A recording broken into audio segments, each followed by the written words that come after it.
Hi, so just doing another blog this week, and today I wanted to talk about choices, and specifically making good choices and God choices.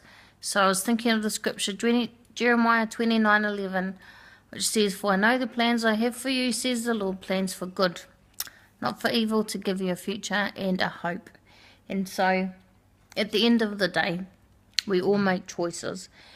And all our choices have consequences. And so we all know that if you make good choices, then eventually you will get a good outcome in the long run. And that doesn't necessarily mean it's easy or it feels good. Sometimes you can make some good choices, but they certainly don't feel good at the time. In fact, they can really hurt. And bad things can happen people are not perfect. So even though we might make some really good choices for ourselves, we can't control the other choices that people make. But in the end, if we make good choices, we'll get good results. Much like just practically, if you eat good food, you'll have good health. And if you don't, you won't. And the other thing, making God choices. So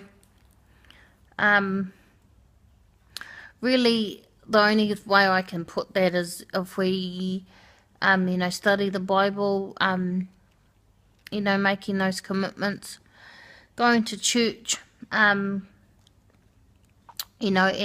living by godly principles, so then you can make godly decisions.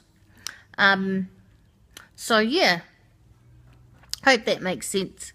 A common principle that everyone knows is what goes around comes around, and in the Bible it says we reap what we sow, and we all know that one. And also